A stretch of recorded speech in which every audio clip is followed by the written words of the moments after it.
Oi, boa noite, gente. Como vocês estão? Bem-vindo em A Lola Fala. Estamos aqui com a nossa querida diretora, Carla, né, Carlinha? Sim, na força aqui. Na Tudo força tudo da certo. peruca. Força, ó. 7, quase 8 horas da noite, estamos aqui, firmes e fortes, né? Isso. Para levar o quê? Informações Conteúdo. e falarmos sobre liberdade. E hoje nós temos uma especial diretora do Partido Novo, que é um partido liberal que nós temos aqui no Brasil. Só para vocês terem ideia, o Partido Novo só recebe ficha limpa. Ou seja, falcatruas corre longe da gente. Somos o partido mais odiado, não é, Cris, do mundo político. Por quê? Porque não aceitamos más negociatas. A Cris faz parte da coordenação do Mulheres pelo Novo, que é uma articulação para trazer e identificar mulheres futuras mandatárias e quem quiser apoiar a política brasileira, não é, Cris? Cris Rando, fala aí! Bem-vinda! Sou Cris Rando, né? No meu perfil do Instagram, depois de assumir essa personalidade política que eu não tinha até 10 anos atrás. Vou fazer uma correção no que você falou, Lariane. Fale. Nós somos o único partido liberal do verdade. Brasil. O O único. único que realmente, verdadeiramente defende a liberdade. Que aí é o que vocês defendem, é isso? Isso, somos liberais, isso. Muito bom. Obrigada por me receberem aqui. Muito bom. A Cris tem uma expertise muito grande, né? Uma jurista, né, Cris, que teve a sua vida profissional fazendo fora do Brasil e, de repente, você volta pro Rio de Janeiro e aí você começa a se envolver com a política. Qual foi o momento dessa... Não vou falar ruptura, porque uma jurista sempre é uma jurista, né? Principalmente você que teve uma carreira bem-sucedida. Como é que você vê essas mulheres adentrando ao mundo político? E o nosso tema de hoje é sobre violência na política. Não é, Carla? Isso, violência contra a mulher na política.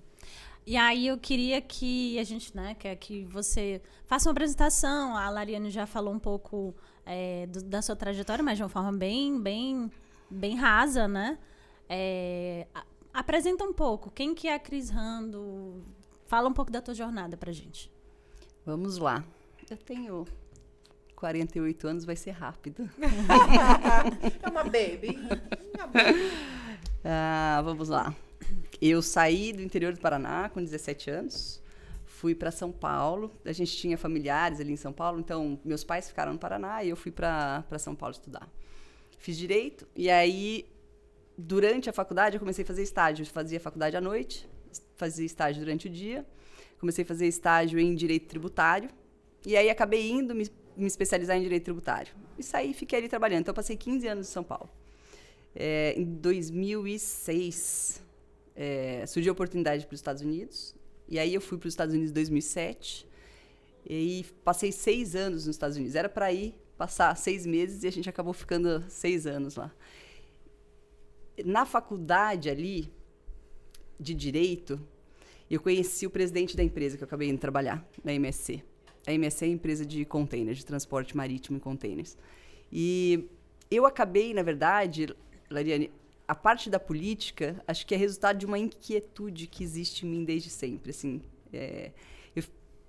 o direito parece que não me satisfez, assim, eu não me realizei fazendo direito. Apesar de ter dado tudo certo, assim, era uma atividade que... Sabe quando você não entrega alguma coisa positiva para alguém? Demora muito, porque é por conta... Não depende da gente, né? Você tem um poder judiciário, todo mundo sabe. Acho que todo mundo... Provavelmente vocês já tiveram que passar por alguma experiência no poder judiciário, né? Não é uma experiência agradável e o advogado, ele fica sujeito àquela atividade ali, né? Então, não era algo que me dava uma satisfação, assim. E quando eu cheguei nos Estados Unidos e eu fui para essa empresa, eu acabei tendo um contato com toda a atividade econômica, toda a atividade mesmo de negócio da empresa. E é uma empresa que tem uma organização horizontal. Ela não tem uma cadeia hierárquica inflexível, dura. Então, eu falava com as pessoas que definiam a estratégia de negócio da empresa que ficava na Suíça. Assim, muito rapidamente eu fiz esse caminho dentro da empresa. Então, eu acabei saindo da parte jurídica e indo participar de negócio. E era fabuloso, assim, porque, imagina, como é que a gente ia ter tudo que a gente tem aqui de tecnologia na vida que a gente tem, se a gente não tivesse uma empresa com navios gigantes, containers gigantes, para movimentar a carga que é produzida nos mais diferentes lugares do mundo. Quando você tem um telefone, esse botão é produzido na China, esse chip... Agora, tudo é produzido na China, né? Mas, brincadeiras à parte, é isso. Cada coisa é produzida num pedaço do mundo. Então, eu comecei a enxergar o negócio como empresa, uma visão que eu não tinha quando eu saí do Brasil, como uma oportunidade de prosperidade, de, sabe, crescimento, mudança, né? Mudança. E trabalhava gente comigo do mundo inteiro, assim, então era muito legal, era um ambiente muito gostoso. E eu falava com gente do mundo inteiro, porque no final das contas eu passei a trabalhar, negociar contratos. Em vez de analisar, escrever contratos, eu passei a negociar aqueles contratos, fazer aqueles negócios. E aí era com gente do mundo inteiro. Foi uma experiência fabulosa. O fundador da empresa, tem 80 e poucos anos hoje, trabalha todos os dias, de segunda a segunda até hoje, desde 1975, quando ele comprou o primeiro navio dele, que carregava camelo no mar Mediterrâneo. Uau, nossa, que legal. E a esposa trabalha junto, todo mundo trabalha junto. Então, e aquela equipe que estava ali não tinha ninguém com MBA, com pós-doutorado, era gente que foi construindo a história dentro daquela indústria e aprendendo ali dentro. E hoje eles são líderes num setor por pura experiência, assim, sabe? Então, foi uma experiência muito bacana. Quer dizer, eu já fiz uma certa transição ali, né, no direito. Eu já comecei a enxergar a possibilidade de construir uma história, de produzir coisas que serviam, que eram úteis para as pessoas, fora do direito. E aí foi muito difícil querer voltar, assim, eu não quis mais.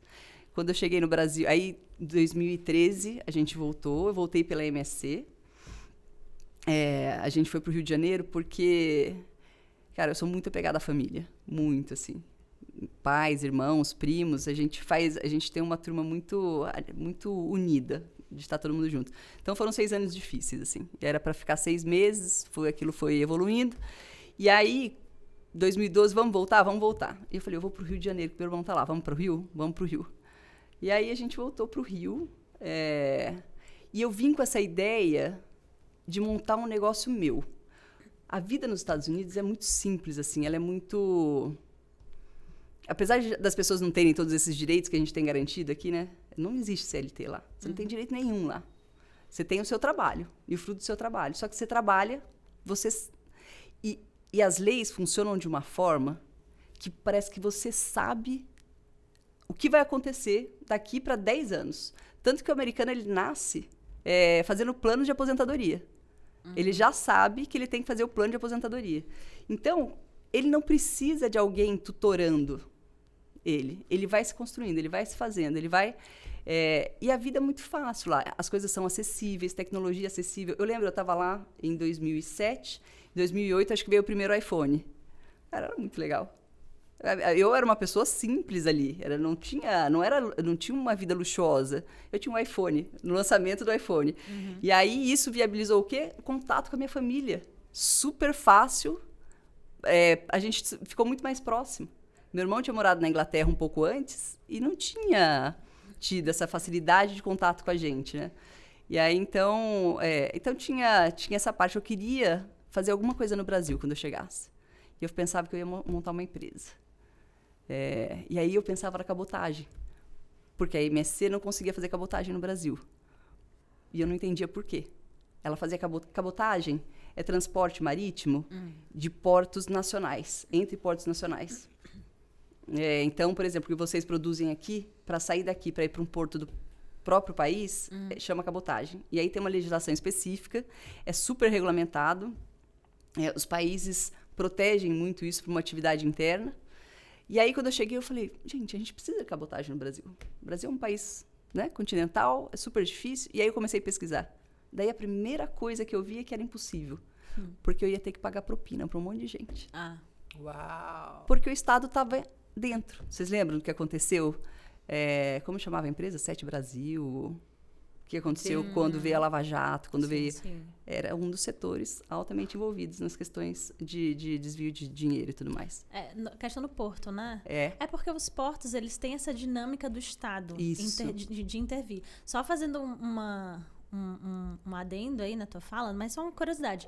Aqui, no Maranhão, é o segundo lugar com a maior profundidade para os navios, né, chegarem. O primeiro em Roterdã e o segundo aqui em São Luís. Mas o Porto de São Luís não é um dos principais do Brasil. Não. Né? O que é muito interessante, porque é um porto que tem navios que só atracam aqui. Né? Então é interessante, mas exatamente por conta da conjuntura do Estado que interfere e aí ele não consegue se movimentar como deveria. Né? Exatamente. Foi essa a constatação, assim. E eu trabalhava na MSC, então eu tinha essas informações em termos de portos, de o que funcionava ou não aqui. E, de fato, a gente não vinha para o Maranhão. Aqui no Nordeste, a gente ia para Pecém, mas a gente não vinha para o Maranhão. A gente até fez alguns projetos com a Vale, acho, que eu me lembro, mas durou muito pouco. Não tinha... Era muito difícil o relacionamento, assim. Sim. Então, eu sei que eu cheguei a fazer fui fazer MBA na FGV, para poder fazer um plano de negócio. Aí comecei a estudar a parte de cabotagem, era inviável. E aí surgiu um negócio assim, gente, eu falei para vocês, eu falei para vocês, doido ou não doido? Eu falei para vocês que eu não falava muito, né? E agora eu já tô doido falando faz tempo pra caramba. Mas vamos lá. Eu tô negócio assim. Doido ou não doido? Aproveita, né? Um negócio doido. Acho que você fez propaganda enganosa, que ela tá falando. Também acho. Olha, ela tá 20 minutos falando. Pode continuar. Não, vai lá. Fique à vontade. Foi. É porque a Lola fala, A Lola fala e a Cris fala. E a Cris também fala. Tem história, né? Tem história. Bom, o que aconteceu daí? Então, eu estava no MBA, fazendo o plano de negócio, o que eu vou fazer? Aí veio uma história interessante, lá nos Estados Unidos. Enquanto eu estava lá, a Sui fazendo pós-doc em medicina, mas ela sempre gostou muito de matemática. E aí, ela começou a fazer alguns cursos na área de finanças, porque você pode fazer cursos lá nas universidades. E, gente, aquilo é um celeiro assim, de conhecimento. É impressionante. Porque impulsionar conhecimento é o core action deles, né? O nosso, não. Isso. O nosso é impulsionar empobrecimento intelectual. Fomentar o mínimo possível. O mínimo possível. Quanto menos você souber, melhor. É melhor para o Estado, né? Não desenvolva a sua capacidade questionadora. Isso. Né? Sim. E no final das contas, assim, a gente... Ela se empolgou tanto com aquilo e ela acabou indo fazer um mestrado em finanças. Foi fazer um Master in Finance lá. E como eu tinha feito direito, eu acabei conseguindo ajudar muito porque eu já tinha estudado um pouco de economia e aí facilitava em termos jurídicos toda a questão do estudo dela. E acabei me envolvendo com o estudo de finança também. Eu nunca tinha feito aquilo, mas é muito legal. Nos Estados Unidos o negócio assim, tá no ar o tempo inteiro, tudo é negócio, tudo é número, tudo é dinheiro. Até hoje eu assisto a Bloomberg, se vocês puderem. É fantástico. É muito legal. Legal. Quando o mundo está desabando, você liga lá, é negócio, é inovação, é tecnologia, é ideia, é gente maluca. E aí, com isso, eu assisti um episódio, acho que foi em 2010, Risk Takers, chamava no Bloomberg. E a figura ali daquele dia era o Elon Musk. E ele estava falando sobre a empresa dele, da Tesla, mas na época ele era conselheiro da Solar City, que era uma empresa que o primo dele tinha fundado, já tinha capital aberto na bolsa, e eles estavam instalando, imagina isso, 2009, 2010, instalando painel solar nas casas. Era muito caro na época ainda. Mas o que eles faziam?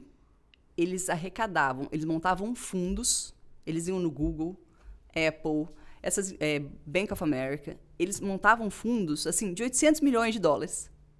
E aí, o que eles faziam? Eles saíam, iam para os clientes e falavam, vocês não precisam pagar nada. Eu ponho na tua casa, você só vai me pagando como se você estivesse pagando energia para a empresa elétrica, de energia elétrica. Então, eles começaram a instalar aquilo no país inteiro. E foi um crescimento, assim, fabuloso. E eu fui acompanhando. E aquilo virou um modelo de negócio que no Brasil a gente não tinha. E na hora ali, o que eu fiz? Eu acabei comprando ações da Tesla. Eu gostei tanto da ideia. E aí, eu tinha, juro por Deus, eu tinha $500 na minha conta. Eu comprei, acho que 14 ações que davam para comprar naquela época. $34, assim. E eu nunca vendi essas ações, porque eu falei, isso aqui não vai me deixar rica. Isso aqui não vai mudar minha vida, né? E era muito legal, porque eu fazia acompanhar aquela história. E aí, quando surgiu a ideia do negócio, eu falei, isso era 2014 aqui no Brasil. Daí eu apresentei pro meu grupo, eles, parece legal. E aí a gente replicou o modelo da SolarCity aqui no Brasil. E na hora de fazer a apresentação, ficou todo mundo tão empolgado, todo mundo gostou, e a gente ligou para Marina Silva. A gente mandou uma mensagem para Marina Silva, que é da área do meio ambiente, né? Ela era ministra na época? Ou não? Era. E ela adorou o projeto. Ela fez um filme. A gente convidou ela para participar da apresentação, mas aí ela não podia ir por causa de questão da agenda. Era eleição. Ok. Era eleição. 2014, E aí ela não podia comparecer por causa da campanha. Mas ela fez um filme, assim. E aí a gente fez a apresentação, foi o maior sucesso lá. E aí eu acabei decidindo abrir uma empresa de energia solar. Só que foi nessa época, né? Eu tinha acabado de chegar aqui, aí com essa ideia de montar alguma coisa, de fazer alguma coisa, que eu conheci o Novo. 2013. Eu cheguei no Rio de Janeiro, alguém comentou comigo, você já ouviu falar no Novo? E aí eu fui me aproximando. Queria saber quem era, que estava montando, qual era a história. Porque, assim, todo mundo falava, é um partido que está sendo fundado com pessoas de fora da política. Porque nunca tinha passado na minha cabeça, gente, me envolver com política. Nunca tinha passado. A impressão que eu tinha de política é a mesma, provavelmente, que vocês que estão fora assim, da política hoje têm, de qualquer partido. Para vocês, eu imagino que não existe essa coisa que pra gente existe. Porque a gente está lá dentro, a gente conhece. Mas para quem está de fora e olha, eu duvido que consiga enxergar o que a gente enxerga. Por quê? Porque a imagem que a gente tem de política é a imagem que está aí desde sempre, né? Então, eu comecei a me aproximar, que foi até uma coisa que eu aprendi nos Estados Unidos, assim, que a gente não tem como saber de verdade o que é uma coisa se você não conhece a pessoa, se você não se aproxima, se você não se relaciona, assim.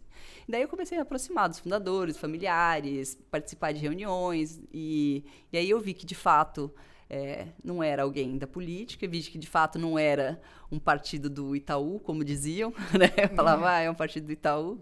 E era um partido formado por pessoas de fora da política que, assim, não entenderam que não dava para continuar como estava. Assim, era gente que tinha dinheiro, que podia ficar parado ou fazer alguma coisa. E se levantou e foi fazer alguma coisa. Então, assim, dava muito orgulho de ver aquilo, assim, era muito bacana ver. Alguém que não precisava fazer aquilo e foi fazer, assim. Era o momento de nascimento ali do Partido Novo? Ele estava nascendo ali, né? Eles começaram a coletar assinaturas em 2011. Sim. Precisava de 1 milhão de assinaturas. Para poder montar o partido. Para poder ir pro TSE e pedir a validação. Então, eles tinham assinado, em 2010, 181 pessoas, das mais diversas profissões. Pessoas, assim, de qualquer área que você possa imaginar. Tinham assinado a intenção de montar um partido. Então, eles são considerados os fundadores. Entendi. Então, realmente, o Partido Novo é um partido novo, né? Nós somos o último partido que foi regulamentado. Entendi. E nesse movimento, tinha muita mulher? Como que era? Surpreendentemente, 40% era mulher. Nossa. Nós temos uma bancada muito grande no Partido Novo com mulheres, né? O percentual de mulheres é muito alto, né? Ele se destaca, a gente Cris, se destaca. como que é essa história de mulheres na política e a violência? Você já teve alguma experiência de violência na política? Como que é? Ou você conhece, chega, treme as suas bases? O que acontece aí com esse assunto? Sendo experiência tua ou não, né? Vendo de dentro, né? Ou vendo de fora, olhando assim e falando, não, isso aí não é esse caminho. O que você já passou ou você já viu na política? Eu, pessoalmente, não passei na política, nada. Mas, ironicamente, eu passei fora da política. Conta um pouco pra gente. No escritório de direito, passei. Eu saí com 6 meses do escritório porque o assédio era direto, declarado, e era constrangedor, era bem ruim, e não era só comigo. Mas era assédio moral, assédio sexual. sexual? Era. Foi uma experiência que naquele momento eu nem processava, assim, sabe? Não é que eu sabia o que era. O que aconteceu? Eu me formei e logo saí para trabalhar no escritório de pequeno porte, porque eles precisavam de alguém para substituir uma advogada. Na verdade, ela tinha sido minha colega no estágio, a Dani. E a Dani, quando ela se formou um ano antes de mim e foi para esse escritório. E ela implementou a área tributária nesse escritório de pequeno porte. Só que depois, quando eu me formei, ela estava saindo desse escritório porque ela tinha conseguido uma vaga no escritório grande. E aí ela me indicou. Falou, fala com a Cris. E eu fui trabalhar nesse escritório. E aí, um ano depois, eu fui convidada para trabalhar num outro escritório grande. Então, eu saí da vaga e fui para lá. E aí, chegando lá, assim, era uma coisa que brilhava os olhos. Era um escritório grande, famoso. As pessoas ali eram famosas. Eu ia ganhar... A minha remuneração era uma remuneração completamente diferente do que eu tinha visto até então. Tu estava realizando um sonho ali, então. Exatamente, estava realizando um sonho. Mas, assim, durou muito pouco aquilo. Aí virou um pesadelo. Virou um pesadelo. Entendi. Era uma situação assim. Então, inicialmente, eu com aquela alegria, as pessoas todas muito alegres em volta, muitos convites aparecendo, mas convites assim, sabe? Vamos todos para tal lugar, para tal restaurante. Tinha um restaurante muito legal lá em São Paulo, que chamava Brooklyn. Não sei se vocês já ouviram falar.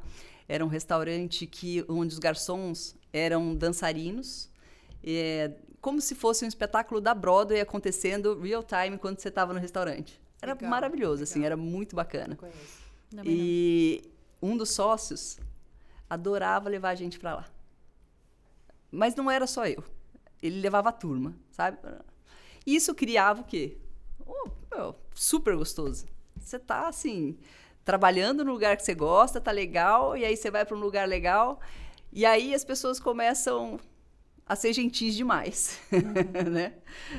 Começam a ser gentis demais. Aí começam a aparecer presentes, lembrancinhas, cartõezinhos, bilhetes. Até que um dia, ele entrou na minha sala e fechou a porta da sala. E aí, eu não me lembro, assim, a conversa exata, mas era muito estranho, muito estranho. Principalmente porque ele pediu para outra advogada que ficava comigo sair. E eu, assim, eu acho que eu bloqueei de uma tal forma que eu não me lembro exatamente até onde foi essa conversa. Mas eu me lembro que ele chamou a psicóloga do escritório. Antes da conversa acabar. Uau! O escritório tinha uma psicóloga. E hoje, olhando para aquilo, eu acho que a psicóloga estava lá só para consertar os problemas que surgiam dele em relação por causa a isso. disso. Que engraçado.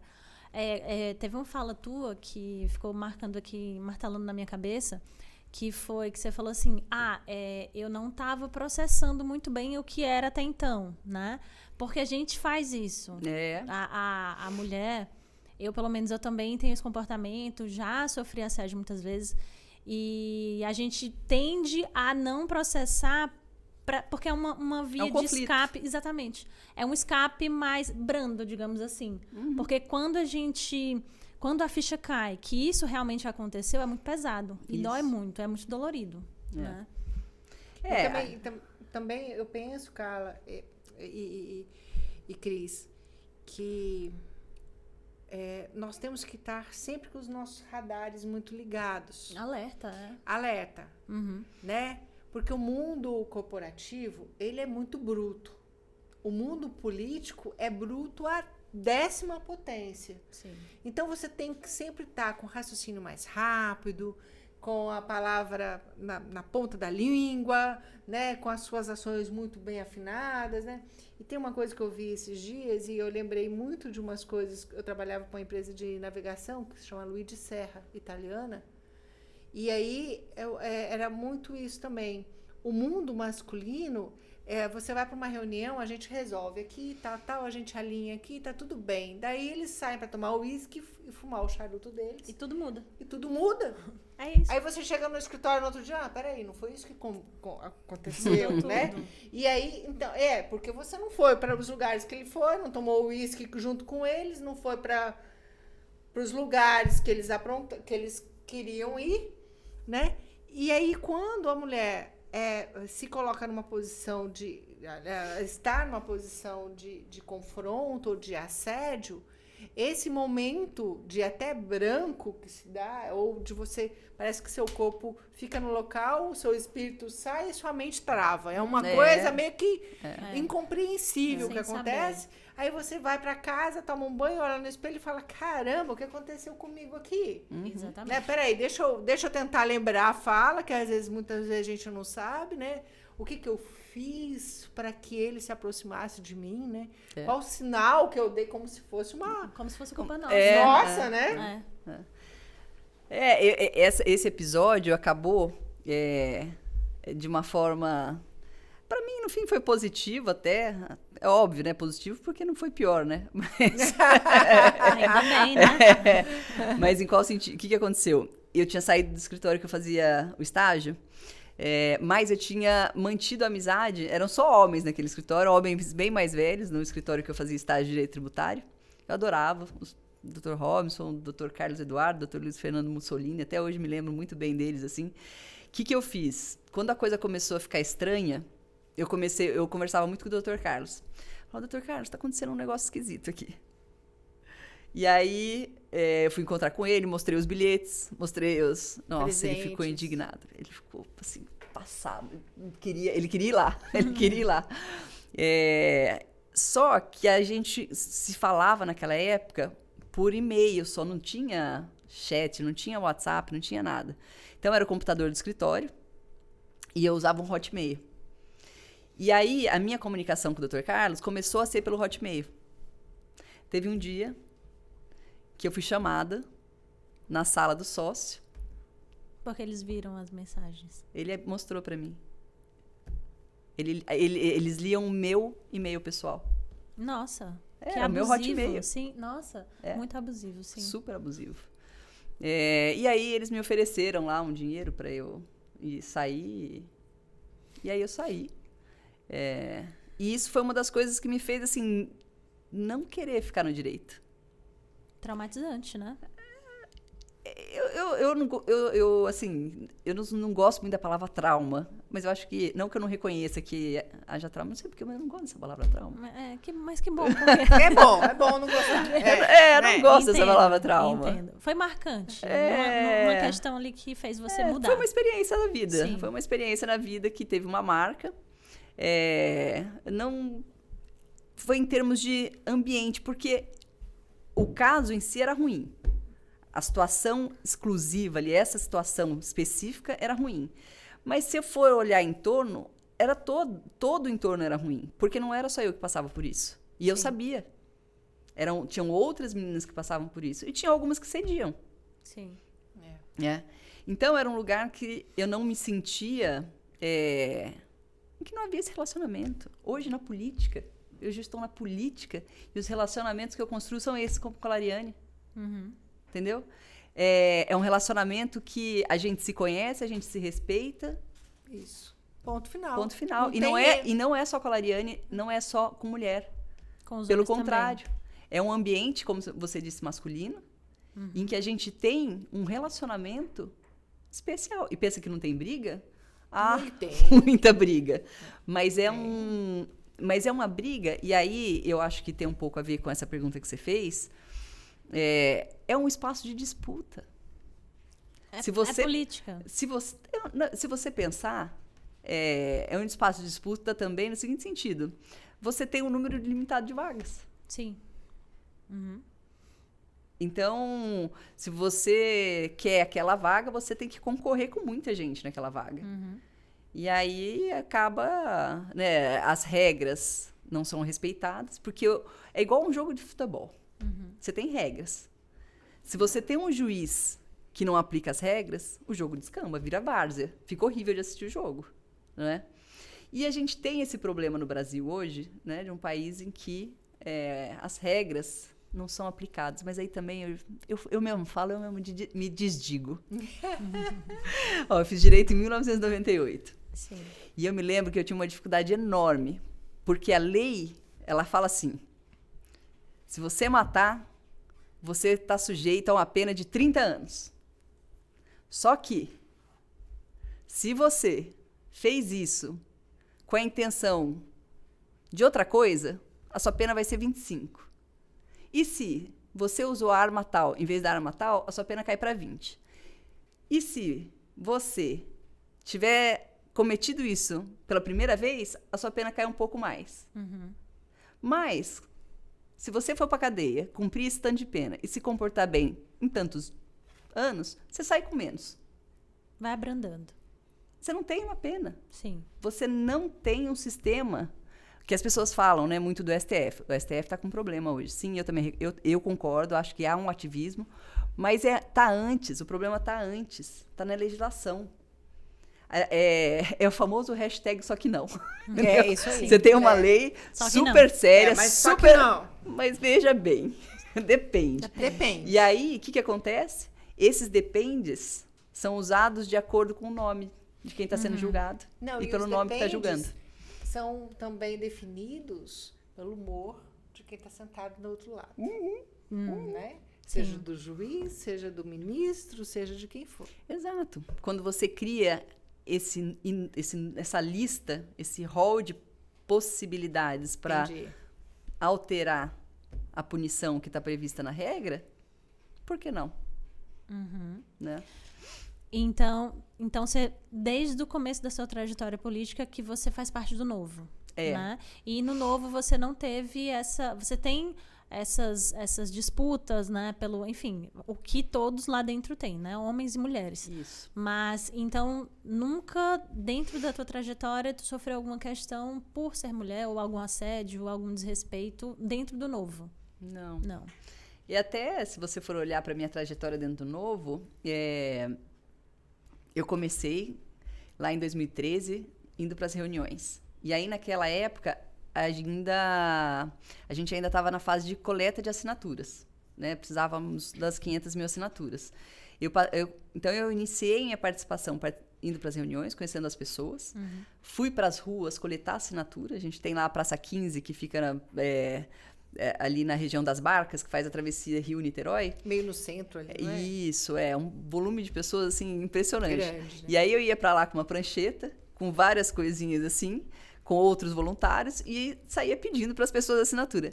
E eu me impressionava com tanto de assinatura que eu colhia cada dia, porque eu falava, gente, eu fazendo isso aqui faz sentido, porque eu tô lá com as pessoas, tô entendendo qual é a ideia, é legal mesmo. Mas quem são esses malucos que assinam uma ficha para criar um outro partido num país que já tem 30 e tantos partidos? Por quê? Porque é esperança. Sim. As pessoas buscam uma esperança de mudança, porque está muito ruim e não é de hoje, está ruim desde sempre. Então, aí você começa a olhar minha trajetória, né? Eu coletei essas assinaturas. Essas assinaturas iam para o escritório. E aí a gente reunia, era um trabalho assim enorme de validar essas assinaturas no cartório. Você tem que ir no cartório, entregar cada ficha para o cartório vai bater a assinatura que está na ficha tem que ser igual à assinatura que a pessoa fez na última eleição. Nossa. É um negócio bizarro. Para não dar certo. Foram quantas assinaturas? A gente coletou 1 milhão. E tem que ser 1 milhão. Em Era todas 500, as assinaturas, inclusive 1 milhão de aqui no assinaturas tem que Maranhão. fazer isso? Sabe onde teve mais Caramba. assinaturas no Maranhão? Onde? Região de Balsas. Ah, interessante. Legal, né? Interessante, né? É um processo bizarro. E tá mais difícil agora. Agora tem que fazer o quê? Tem que dar cambalhota, estrelinha? 30 milhões. Quanto? Tem que fazer o quê tá. agora, além da O assinatura povo do não tá cartório? conseguindo fazer mais partido, não. Graças a Deus, né? Tá Eles difícil, mudaram, né, eles ó. mudaram bastante. Olharam pro então, Novo e falaram assim, tá muito fácil. Vamos dificultar ali o processo. E tem uma coisa que eles podiam fazer para acabar com isso: tirar dinheiro público Só isso. do partido. Acabaria. Talvez eu só ficaria o Partido Novo. Qual é o incentivo que você tem? Qual é o incentivo que você tem para vir para a política? É dinheiro. Entendi. Você tem 6 bilhões de reais sendo colocado para ser distribuído pelos partidos. Eles fizeram uma reforma política que mudou um pouco isso e fez o quê? Se você não eleger, tem lá uma barreira, uma cláusula de barreira. Se você não cumprir a cláusula de barreira na eleição federal, aí você não tem direito a esse dinheiro. Você ainda recebe, tem lá umas migalhas, mas você não participa do bolo todo. Foi justamente para tentar reduzir a... Bom, mas veja, eu fiz essa coleta de assinatura, passei por isso tudo, teve eleição de 2016, eu já participei da votação dentro do diretório, para a gente eleger diretório, para a gente escolher os candidatos, passava-se por processo seletivo desde então. E aí, em 2018, eu fui fundar os núcleos de bairro. A gente entendeu que a gente precisava... fazendo boca a boca, conversar com todo mundo na rua e contando a história. E a gente viu que dava certo, porque a gente conseguiu coletar assinatura. Sim. Então, a gente montou núcleo de bairro. O que era isso? Eu ia pra rua, montava uma tenda laranja e tinha panfletinhos assim do Novo. Ficava parando as pessoas na rua e contando, olha, você conhece o Novo? A gente não falava, você conhece esse partido político? Porque todo mundo pê da vida com político, ninguém aguentava ouvir falar de política. E aí eu chegava e falava, você conhece o Novo? Aí a pessoa falava, Novo? Hã? Aí ela parava, ela dava uma chance pra gente conversar. E aí a gente começava a contar. E aquilo foi crescendo. A gente espalhou os núcleos de bairro por toda ali a orla do Rio de Janeiro, na Zona Sul. E chegou a eleição em 2018, que ninguém conhecia o Novo. Nossos deputados federais tiveram 10% das votações de todas as urnas de Copacabana foram pro Novo. Foi um trabalho, assim, bem legal. Foi um resultado bem bacana. Disso, eu acabei sendo candidata a vereadora em 2020.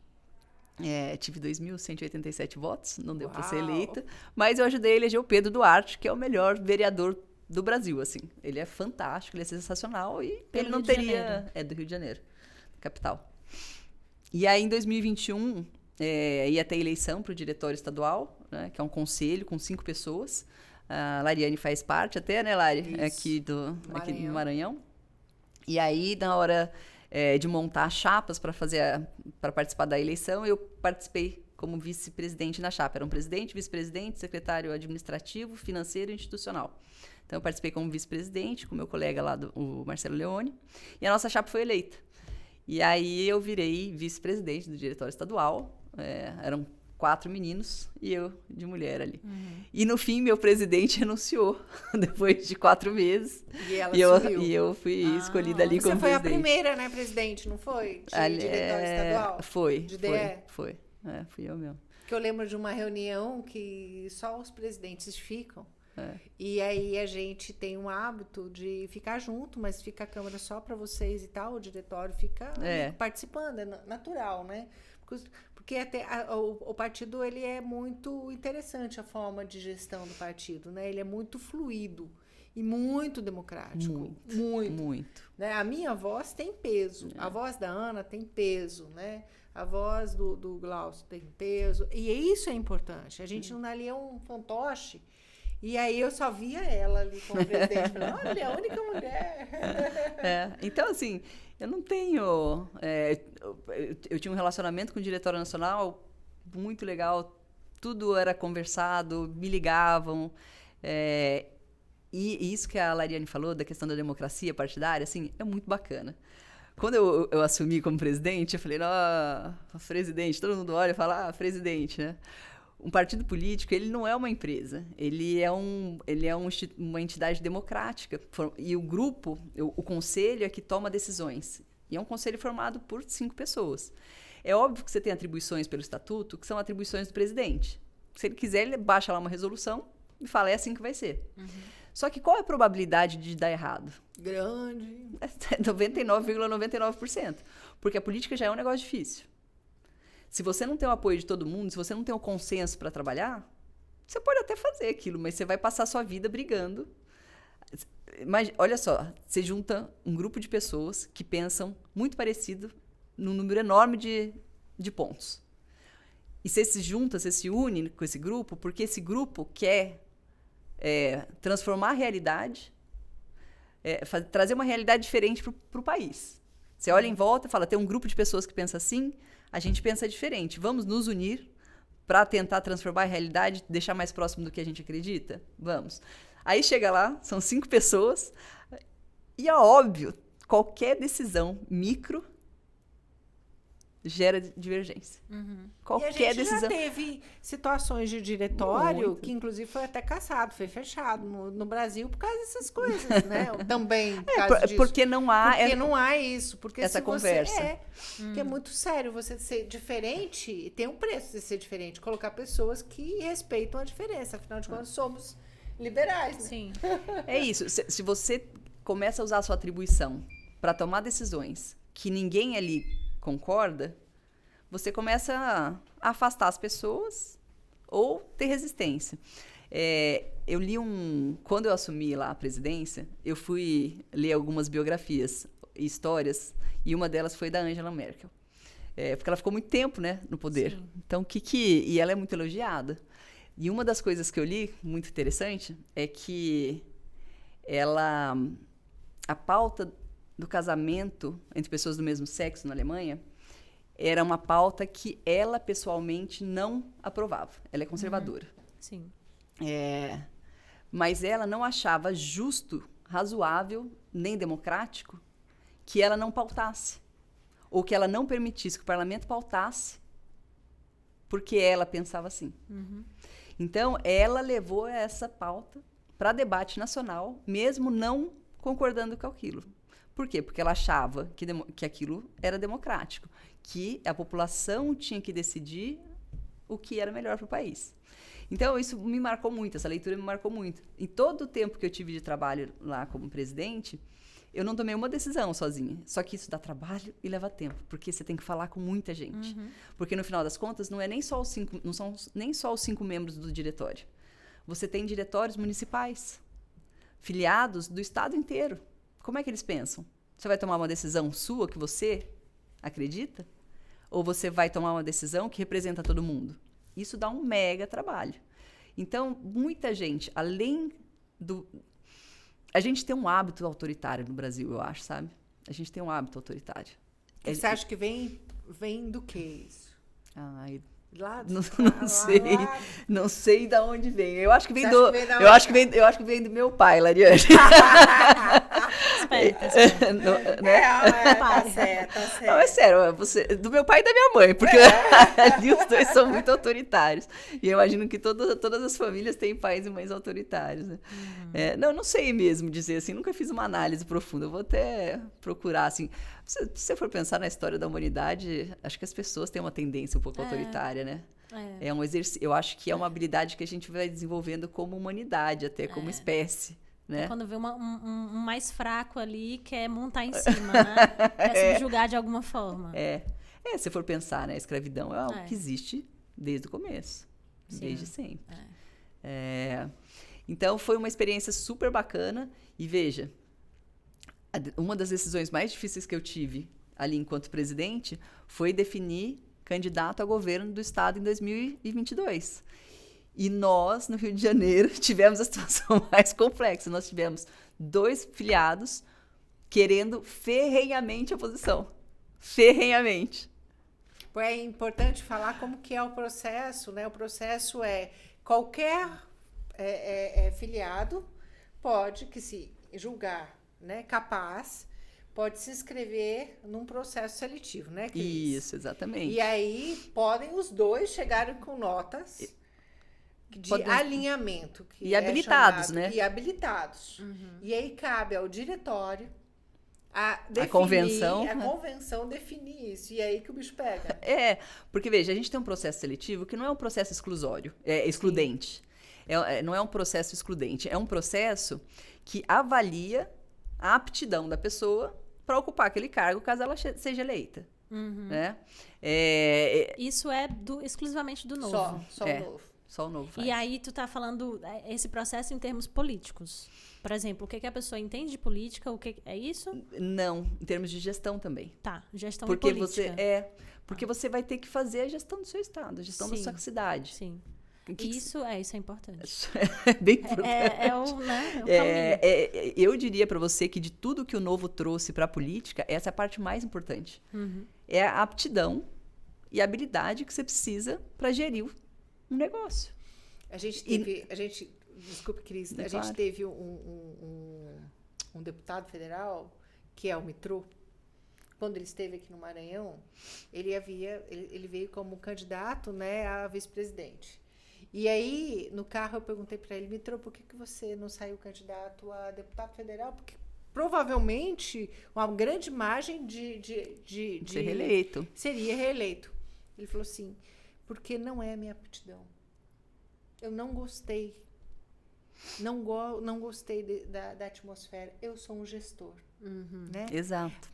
Quando um político toma uma atitude de liberdade de falar assim, isso eu não quero para mim porque isso não combina comigo, e a pessoa tem, e aí isso o Novo tem muito claramente, quer dizer assim, eu falo o seguinte, eu não tenho rabo preso com ninguém, não preciso me reeleger novamente. E faça minha história ponto final. Aqui. Minha história é minha história, quem escreve ela sou eu. Sim. Achei assim, de uma grandiosidade. Coloquei até no podcast que eu fui, porque eles falaram, poderia. Eu falei, não poderia, não. Exato. Ele não entendeu que não. Exato. E é disso que nós estamos falando. Sim. Então, esse processo de liberdade que o Novo tem. Isso. Ninguém vive da política. Estamos Sim. aqui para servir a política. Agora, a grande questão é o entendimento da política no Brasil, né? O entendimento da política é outro, infelizmente. E aí, eu acho que deveria ter um ensino nas escolas, de alguma forma, uma introdução à política, de forma apartidária, obviamente, né? Agora, o grande perigo disso é porque quem vai inserir, em qual governo que vai ser inserido, porque aí sempre vai puxar a sardinha, né? E aí, talvez por isso que não dê para colocar, mas eu acho que seria importantíssimo na vivência das pessoas para saber sobre política. Carla, eu me lembro, lá no Paraná, eu tinha uma matéria de colégio que era...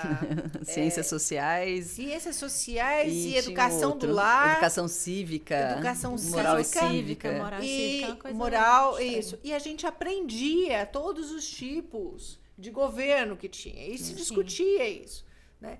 Infelizmente, isso se perdeu. As pessoas não falam mais sobre moralidade, né? Até tinha economia doméstica. Uma coisa, não tinha. Eu aprendi a bordar, pregar botão. Fazer bolo.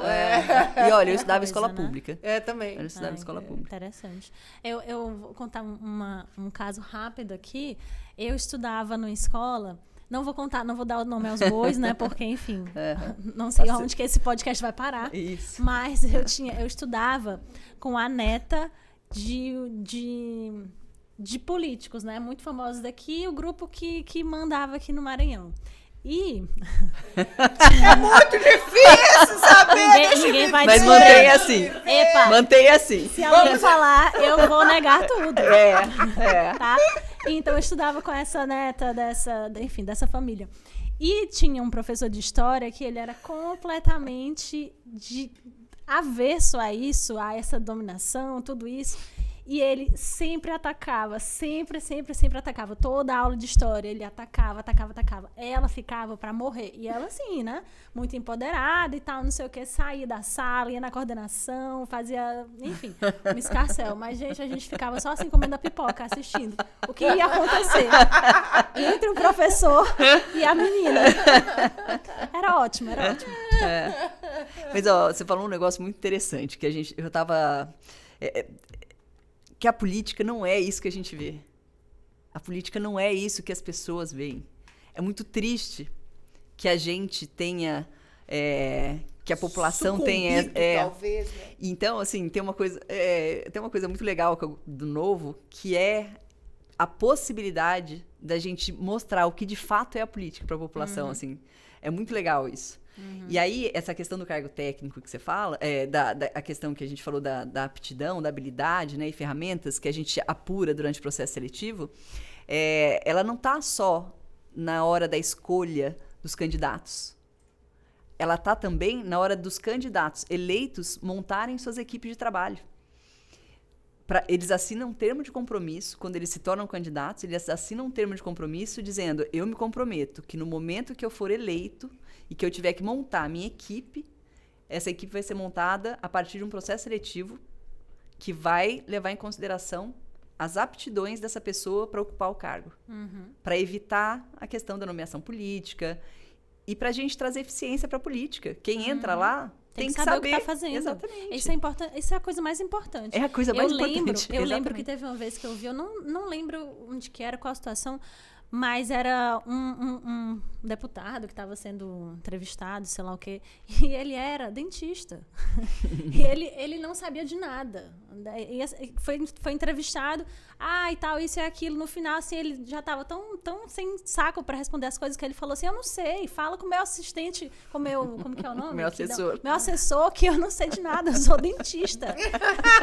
E tipo assim, e eu fiquei assim, nossa, é a mesma coisa de alguém me eleger para ser médica. Isso, Tipo mas assim, eu sou arquiteta, não, mas agora você vai ser médica, aí você vai fazer uma cirurgia, eu vou fazer o quê? Eu não sei, né? Então na política tem a mesma coisa, tem que saber gestão, tem que saber política. Importante. Mas o mais legal que esse trabalho que a Cris também está fazendo, e ela está rodando o Brasil todo, e veio aqui no evento nosso, é para fazer a diferença para as mulheres. E eu acho que uma das coisas que uma seara muito agradável, que me toca o coração, é a gente criar um ambiente onde as pessoas possam ser quem elas são, sabe, Carla? Sabe, Cris? Sim. Acho que não existe coisa pior do que você impor ao outro estar em lugares ou em roupa, estereótipos que eles precisam, estar para conseguir votos. Então, acho que eu falo muito com as mulheres que a gente convive aqui no Maranhão, e elas são muito... As mulheres, as maranhenses, elas são extremamente dóceis. Só que é uma doçura vinda com muito sofrimento. É uma doçura submissa. Então, elas são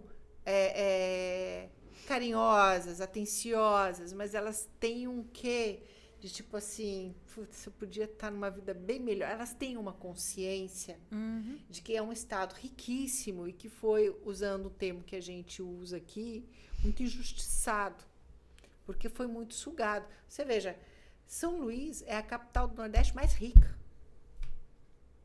E onde está esse dinheiro? Você anda aqui pelas duas avenidas. Não a dá Avenida pra dos saber. Holandeses e a da Litorânea. Só. No resto você não pode andar. Você pula. O tempo todo pula. Né?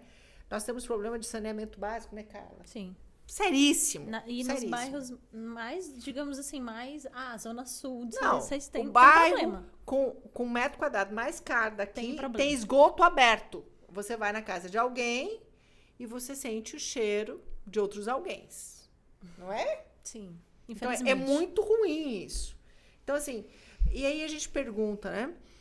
Como levar, e eu te pergunto, porque você é uma pessoa que já esteve no front, já saiu para vereadora, foi para a rua, né? Tem mais experiência. Como a gente toca o coração dessas mulheres para elas se tornarem mais interessadas em falar sobre política pública, sobre... Mais ativas, né? Mais ativas, né? Mais libertárias. Mais isso, livres. Livres, né? Mais livres para falar assim, poxa, eu não quero mais uma educação ruim como tá. Chega dessa falta de segurança, essa saúde que não me atende, né? Que maltrata meu filho, que maltrata minha família. Como a gente pode virar a chave dessas mulheres? Olha, gente, eu acho que vocês estão fazendo já uma parte do trabalho, né? Quando vocês buscam criar um espaço desse, né? O Lula fala, a Lula fala.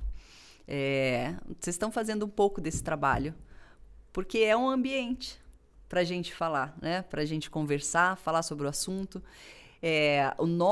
A nossa conversa aqui, ela certamente vai despertar algumas mulheres, né? A gente esteve em Belém ontem, a gente está aqui hoje, a gente participou de um evento. Só o fato da gente contar um pouco da nossa experiência na política e mostrar isso que a gente estava falando antes, né? Que a política não é o que está aí na TV. A política é outra coisa, ela foi subvertida, mas ela é outra coisa. E aqui a gente está construindo essa política diferente. A gente teve umas 3 mulheres que já entraram em contato e estão processando, estão se inscrevendo em processos para participar um pouco mais. Então, eu acho que isso aqui é importante, e o que a gente entendeu? A gente entendeu 2 coisas lá no partido, em termos disso. Assim. Primeiro, é que essa preocupação não tem que estar num departamento do partido. Ela tem que estar entranhada em todas as áreas do partido. Sempre que o partido fala, o mundo tem que sentir essa preocupação. Então, assim, a gente criou esse departamento para fazer um trabalho interno e com cada departamento fala como é que você está colocando isso para fora, como é que você está colocando isso para as mulheres, como é que as mulheres estão enxergando esse trabalho que você está fazendo, como é que você está conversando com elas. Então, na parte de comunicação, o que a gente fez essa semana, as 2 últimas semanas? Não sei se vocês conhecem, o Leandro Narlock, ele é nosso diretor de comunicação no Novo. Então, conversando com ele, ele deu a ideia da gente entrevistar todas as mulheres eleitas pelo Novo, para fazer essa pergunta. Como é que virou a chave? Onde que foi o clique? E a gente, conversando com elas, é interessante, porque, assim, uma boa parte delas teve alguém simplesmente perguntando para elas assim, você já pensou em ser candidata? Elas nunca tinham pensado, nunca tinha passado pela cabeça delas. A Rejane fala isso. E aí... Isso lá no Rio de Janeiro. No país. Não, no país. As candidatas, as mulheres todas eleitas pelo Novo. Nossa, não. E aí começa a pulguinha, assim, sabe? Sim. E aí elas foram. E elas ganharam. Então, a gente falar com a mulher, fala, você já pensou nisso? Mas o homem ou a mulher que está, né? Porque a gente entende que o companheiro ou a companheira dessa mulher precisa também ser muito legal para valorizar a potencialidade dessa mulher que está ao lado dele ou dela. Falar de uma forma, falar assim, ó, vai porque você tem realmente, eu tô aqui. Porque se for para ficar sozinha também é uma luta muito dura, né? Porque a mulher, veja bem, a gente tem uma expertise aí de falar, né? Eu nunca me envolvi, né? Pô, ela tá na política porque ela é filha de fulano, ciclano, marido de Beltrano, a esposa de Beltrano, ou amante daquele cara ali, né? Se resume a isso, né? Como se nós sendo mulheres, só para isso que a gente serve. Né? A gente não serve para mais nada, né? Eu lembro que esses dias eu estava na casa de uma pessoa lá em Minas, eu falei assim, o meu marido até sentou, né? Falou assim, agora vai vir a Terceira Guerra Mundial. Não, o problema delas, Mário, porque elas não pensam. Nossa. Meu marido sentou, porque ele já tinha se despedido da pessoa. O meu marido sentou e falou assim, agora vem a Terceira Guerra Mundial. Aí do jeito que veio foi, né? Porque afinal de contas, pérolas de Lariane, né? Sim. Que é por isso que você dorme no lado de baixo da casa e sua mulher lá de cima. Ela pensa e você não, né? Quer dizer, o relacionamento macaca, a situação crítica, né? E ele não dá conta de resolver, é por isso que ela tomou a parte da frente, de cima da casa e ele dorme lá na casa do cachorro, né? Então é por isso. Porque os homens ainda veem as mulheres, elas não pensam, né? Mas isso aqui em São Luís que teve. Não, isso foi em Minas Gerais, tá. né? Mas assim, e outra coisa que acontece muito, são homens na política não querendo perder o poder, então faz a sua mulher, nós temos, infelizmente, né? Representantes, sim, né? Senadoras e deputadas, né? Mas a gente vai ter um colete da Lola contra a bala, tudo é rosa, pink. Entendeu? A gente vai falar. É só pra quem vai pra política? Eu posso ter também? Você também vai ter. Porque eu trabalho com obra, então... Não, você vai ter você também. Precisa. Preciso. Contra a bala, mas pink, bem Porque pink. eu tenho que mandar um monte de homem, aí eles vão ficar... Não. E aí, que são mulheres que, notoriamente, a gente percebe que não tem opinião delas. Né? Isso acontece muito, dói, Lariane. né? Isso acontece dói muito. Porque chega no poder, que já é difícil, né? Que não é fácil, é custoso em todos os sentidos. Aí você vê aquela mulher ali, literalmente. Mas às vezes é custoso até para a própria mulher que talvez não queira estar nessa posição. Sim, é custoso para todo mundo, né? E em vários níveis, né? Sim. Porque às vezes ela quer, mas não é do jeito dela. Às vezes ela não quer e tem que estar lá para cumprir um papel de esposa devotada. Enfim, gente, isso tem tantos níveis. Tem. Vamos criar polêmica aqui. Isso. Por favor, gosto. Joga. Joga. Cris, que não ia falar, agora está criando até polêmica. E como a gente começa a conhecer as pessoas, Tá a vendo? Lula fala. A Lula fala. Eu acho que Esse podcast é poderoso. Ela ficou... Solta a polêmica. Joga. Vamos lá? Vamos. a gente viu uma mulher sendo vencedora do Prêmio Nobel esse ano. Prêmio Sim. Nobel de Economia em 2023. Acho que é a terceira vez que uma mulher ganha o Prêmio Nobel. Sim. Eu não tenho ouvido feministas de lugar nenhum aplaudindo essa mulher. Não tenho visto campanha nenhuma, né, das mulheres aplaudindo uma mulher que ganhou um Prêmio Nobel. Não chegou até a mim, inclusive. Eu não sei quem é que ganhou. Quem que ganhou? Ela chama Cláudia Goldin. É maravilhoso. Ela é americana, Vou pesquisar. é economista. Ela tem 77 anos. A Lula fez até uma matéria boa dela. É Vou ver. muito importante. O que ela apresentou foi o resultado de um estudo que leva em consideração dados de 200 anos, focados em mulheres que fizeram a graduação nos Estados Unidos e alguns países da Europa. Eu não me lembro se o Canadá está envolvido ou não. Então, não é algo que talvez a gente possa replicar para a nossa realidade. Tá? Mas o que ela quis? Ela quis mostrar que no ambiente perfeito, ou ideal, ou seja, a gente está falando de mulheres em países de primeiro mundo, que têm acesso A à educação, educação de qualidade. Né? Então, essa pesquisa foi desenvolvida lá. Que come, Que dorme, tem tudo de que melhor. Tem ar-condicionado, que tem Tem aquecedor, segurança, tem segurança. saúde, né? Tem tudo. Tudo. Então, está num ambiente ideal, perfeito. Ainda assim, elas têm um déficit em remuneração comparado com os homens. É mais ou menos 15% a menos. Acho que elas ganham 83% do que o homem ganha.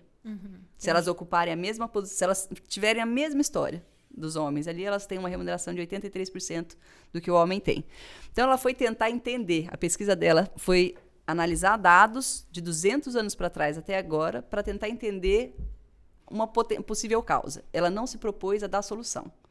Ela se propôs a tentar identificar, porque ela diz que tá ruim, tanto tá ruim que as mulheres estão reclamando, em todos os lugares, não é só nos Estados Unidos, é no mundo inteiro. E se tem essa reclamação, alguma coisa tem que ser feita. Mas para fazer alguma coisa, você tem que entender qual é o problema. Então, ela foi lá e pesquisou dados. E ela tem uma carreira brilhante, assim, em economia. Ela não fez economia ontem. Ela vem de uma linhagem, assim, ela trabalhou em Chicago com os maiores pesquisadores ali, tudo. E aí, o que ela identificou? Ela pôs duas coisas na equação. Greedy jobs, que ela chama, greedy job, e couple equity.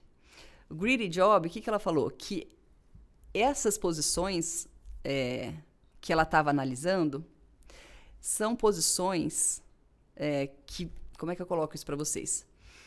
Quais são os trabalhos que pagam melhor? São os trabalhos que a pessoa está à disposição do trabalho. O tempo inteiro.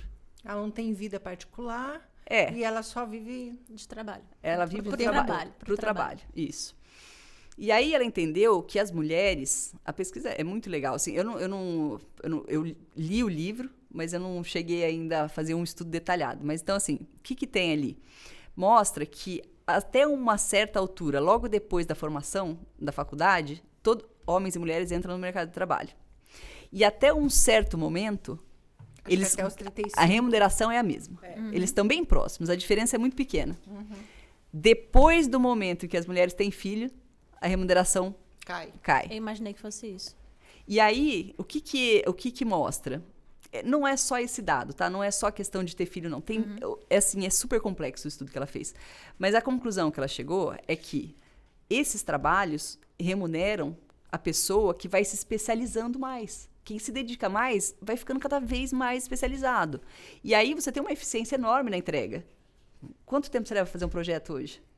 Completamente diferente do que você levava lá. Você foi especializando. Porque a sua hora mulher ou hora homem de um profissional, ele nesse caso desse estudo, ele é medido por isso, por competência desenvolvida por experiência, não é isso? É isso.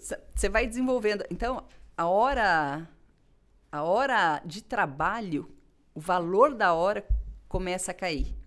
Sim. Da mulher. Porque ela não tem mais tanto tempo assim. Então, mas não é nem só que ela trabalha menos. O valor que ela recebe pela hora é diferente da dele. Sim. Por quê? Porque ela é menos especializada que ele. Ela entrega menos. Naquela hora, ela passa a entregar menos do que ele. relação tempo... Dedicação. Exatamente. Dedicação. Você vai aprendendo. Conforme você acumula conhecimento, você vai se desenvolvendo, desempenhando a tarefa cada vez melhor. Isso. E aí, onde que ela entra? Que é uma equação super difícil de resolver. Porque, primeiro, esses empregos teriam que cobrar menos das pessoas. A mulher precisa de uma flexibilidade na jornada de trabalho. Por quê? Para ela poder cuidar da casa. Para ela poder cuidar dos filhos. Então, ele coloca duas coisas na equação. Ele coloca o emprego aqui tem que parar de remunerar melhor quem está on call 24 horas por dia, 7 dias por semana. E a mulher tem que negociar em casa. Quem é que vai ficar on call? Porque daí entra um problema que ela fala, que ela entende. Os dois podiam fazer um acordo. Marido e mulher podiam fazer um acordo. Nós dois vamos tomar empregos flexíveis para nós dois podermos dedicar um tempo para casa e para os filhos. Só que o que acontece quando você faz isso? O valor do dinheiro que você está deixando na mesa é muito alto. Sim. Porque os dois vão passar a ter uma remuneração mediana. Né? Então, e aí como é que você faz essa escolha? Num mundo onde o dinheiro é tão importante, tão relevante, né? Então, ela coloca isso. Mas por que ela não defende cotas? Ela fala que isso não é... A gente não pode querer que o Estado resolva esse problema.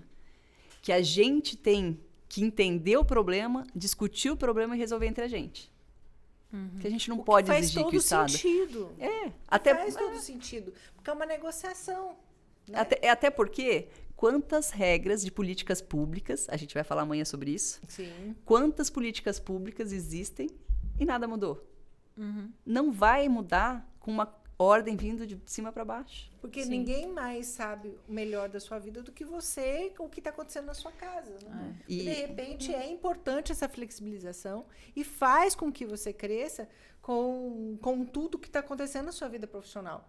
Mas o preço que se paga de não ter essa consciência, eu amei o trabalho dela, particularmente. Vou ler. E eu achei muito importante, muito interessante, principalmente, o silêncio das feministas frente a esse trabalho. Porque aí é que eu acho, e eu defendo uma coisa muito interessante para a minha vida. Ela tem pedigree para fazer aquele trabalho. Ela não nasceu ontem, ela é uma super... Não é qualquer um que ganha um prêmio Nobel, né, gente? Afinal de contas, o prêmio Nobel é um prêmio Nobel, né? Não se compra numa padaria. Com argumentos vazios, né?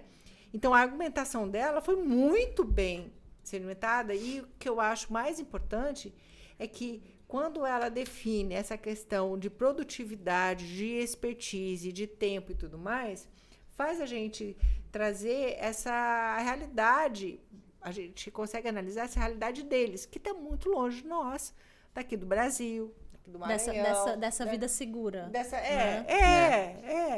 Né? Porque o mindset deles é muito diferente em relação ao nosso. Nós temos CLT, eles não têm. Sim. Né? Eles têm produtividade, eles já nascem pensando em produtividade, aqui não. É outra história. Agora, olha como é engraçado, né? As coisas são engraçadas no mundo. A mulher ganha menos do que o homem, mas tudo é mais caro para a mulher. Tudo é mais caro. A moda é mais... Gente, eu fui comprar uma bermuda pro meu sogro, a bermuda para dele era R$120. A gente vai comprar um pedaço de saia para a mulher, é 200, 250. E eu fiquei assim, caramba, tudo era mais barato para homem. Tudo. Desodorante, eu fico assim, tá errado. Vocês têm que aumentar o salário da mulher, porque a mulher paga mais caro, né? Pelas coisas. Então, tem que ser justo. Não tá funcionando. O mundo capitalista, olha... inclusive, olha só como a lógica é interessante. Se a mulher ganhasse mais, ela ia poder gastar mais. Eu tô rindo porque vai sobrar... Eu tô rindo porque vai sobrar pobre do capitalismo, de novo. Não, mas aí eu acho o seguinte... A minha polêmica era outra. Essa situação, a mulher... é mais, sei lá, consumista, talvez, eu não sei. Eu só compro roupa uma vez por ano. Mas é porque tudo é feito pra mulher gastar. Tudo é feito. É por isso que a mulher é mais consumista, não é porque a gente é consumista, eu tô aqui, vou comprar. Pera lá, o que veio antes? Mas peraí, a Cris não, ela falou, mas ela não é a polêmica que ela queria trazer. Qual a polêmica? Não, a polêmica é, com base nisso que ela falou, pra mim, a responsabilidade, a gente tem que tomar pra gente a responsabilidade das coisas. Só que a responsabilidade pra gente tomar é muito difícil, porque ela traz consequências. Cabe a nós, mulheres, tomarmos decisões de não comprar uma saia de 200. Sim. Por que a gente está pagando 200? Em vez de a gente exigir um salário maior, eu não tenho que comprar aquela saia. Por que eu vou comprar aquela saia? Mas não é só isso. Por que a mulher aceita ser candidata do marido?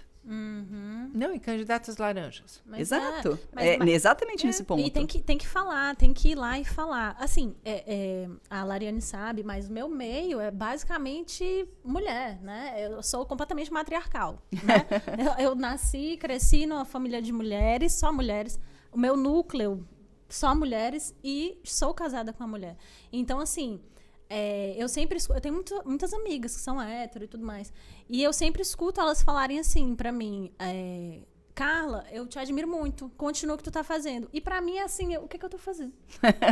Eu tô vivendo, aí. Eu tô sendo Carla. O que eu estou fazendo? Alguém me explica, porque eu ainda não entendi. E aí, sempre que eu fico assim mais triste, aí eu falo: não, tem que continuar, Porque fulano falou Falaram que eu tô que eu fazendo tenho que alguma coisa. tem alguém me admirando e falando assim, vai fazer.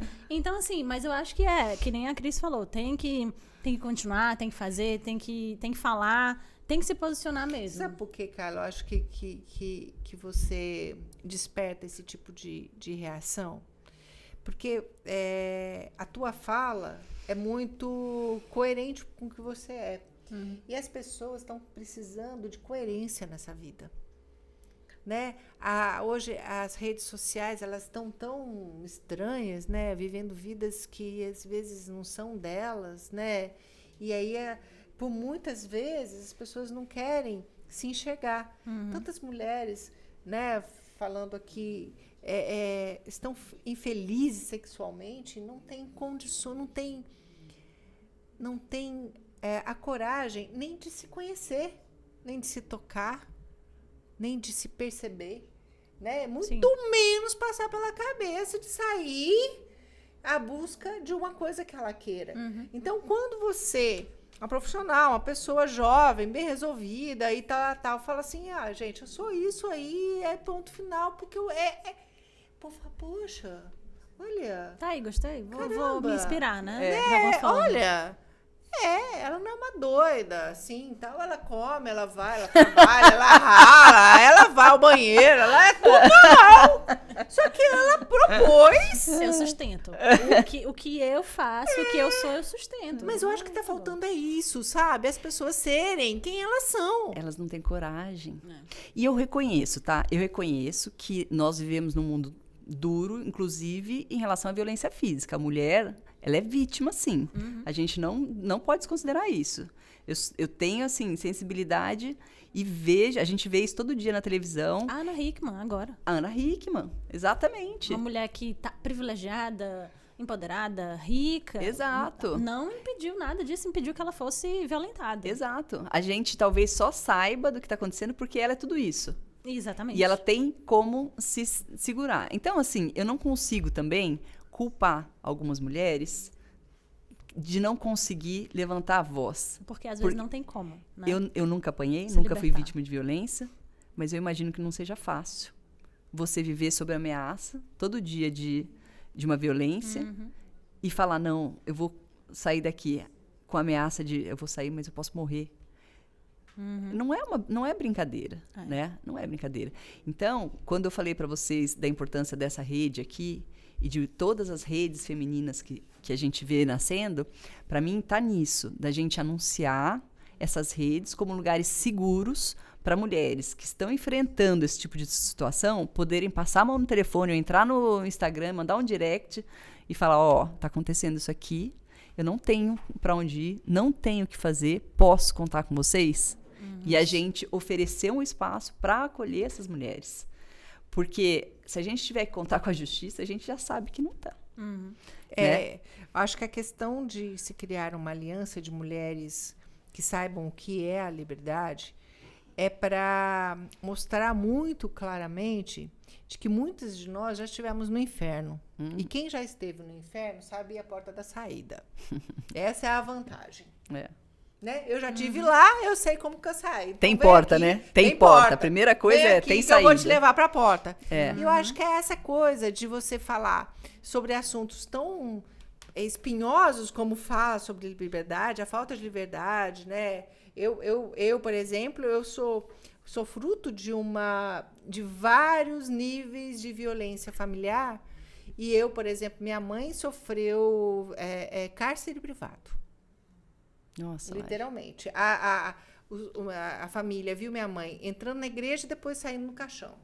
Porque ninguém nem tinha acesso. E minha mãe, num ato de desespero, cometeu um suicídio com 2 bebês em casa. Meu pai foi descobrir quando ela chegou e não deu mais tempo de recuperar.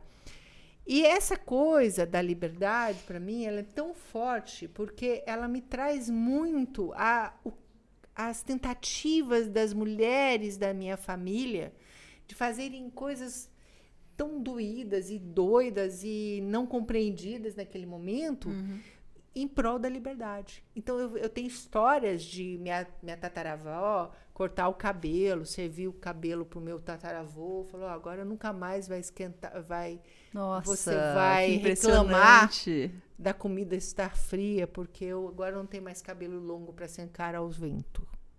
Eu servi o cabelo para ele. Olha isso. Entendeu? Que então, tem fantástico. mulheres muito fortes, né? E outras mulheres que sucumbiram, que tudo bem sucumbir. Mas eu penso que essa aliança, a força de você levar políticas públicas, discutir política e falar para essa mulher, você merece mais.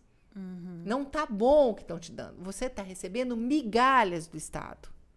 Você está comendo migalhas desses homens que viajam de jatinho, que não economizam seu dinheiro, que vão nos melhores hotéis do mundo e falam que a comida não é boa, nem palácio e nem hotel, né? E que você está recebendo migalhas. Até quando você quer receber essas migalhas, né? Falando em migalhas, mais uma polêmica rapidinho. Vai lá. Vocês assistiram Barbie? Claro, claro. Tínhamos que ir assistir Barbie. Também não vi feminista Ninguém falou batendo nada. palma, nem reclamando, não vi nada. Vocês viram? Não. Achei o máximo aqui. Eu também. vi. Nossa, eu achei o filme assim. Eu fiquei Provoca. angustiada. É muito provocante. Provocativo, super.